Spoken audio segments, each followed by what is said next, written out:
Croyez-vous, fantôme? De mon côté, je n'y crois pas vraiment. J'étais toujours sceptique à ce sujet jusqu'au jour où la mort a frappé à la porte de ma chambre. Non, c'était pas une funeste blague, j'aurais voulu. Vous savez quand vous êtes un grand sceptique, quand vous regardez des films d'horreur juste pour vous marrer en regardant vos potes qui ont la trouille, et vous êtes là, vous tordre de rire tellement cette croyance semble débile. Je crois que c'est le terme que j'aurais employé avant cette expérience. Je vous parle en écrivant sur mon portable. Désolée de l'attente. Je disais... Ah oui, j'étais seule dans ma chambre. Je me souviens que je n'arrivais pas à dormir ce soir-là. Étrangement, ma sœur ne faisait pas de bruit. D'habitude, elle me cassait les pieds à chanter à tout va du Disney. Comme un homme de Mulan, entre autres. Le drame se déroulait en 84 à 1h30 du matin. On était en été. J'avais 16 ans et je pensais pendant ces 2 mois de vacances à mes soucis personnels d'adolescente. Dans la journée, j'étais sortie avec des amis pour regarder un film au cinéma.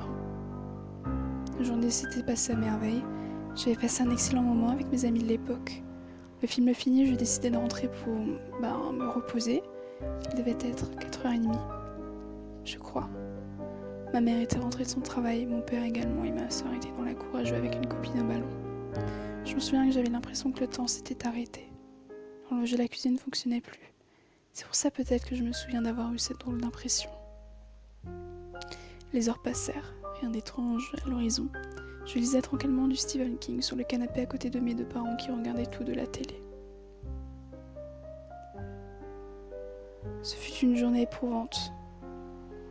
Et j'avais décidé de dormir très tôt ce soir-là. Je n'arrivais pas à dormir malheureusement. Je ne savais pas pourquoi, puisque d'habitude je m'endormais tranquillement sans grand effort. Bizarrement, mes parents ne regardaient plus la télé. Ils aimaient passer leur temps la nuit à regarder des feuilletons pourris. En plus, il n'était que 22h, enfin, c'est ce qu'indiquait ma montre qui était posée sur ma commode. Étrange, me dis-je. Ma soeur non plus ne faisait pas de bruit. Elle s'appelle Juliette. Elle s'était sûrement endormie. 11 heures passèrent, puis minuit arriva rapidement. Le seul détail qui me chiffonnait était ma porte fermée à clé. Pourquoi faut-il toujours qu'elle me foute la frousse, cette fichue porte? En effet, malgré mon sceptisme vis-à-vis du paranormal de toutes ces putains de conneries, j'étais quand même apeurée. Je sentais qu'il allait se passer quelque chose et 1h du matin arriva. Je dormais péniblement rêvant de ma journée d'hier, quand soudain des coups distincts se firent entendre.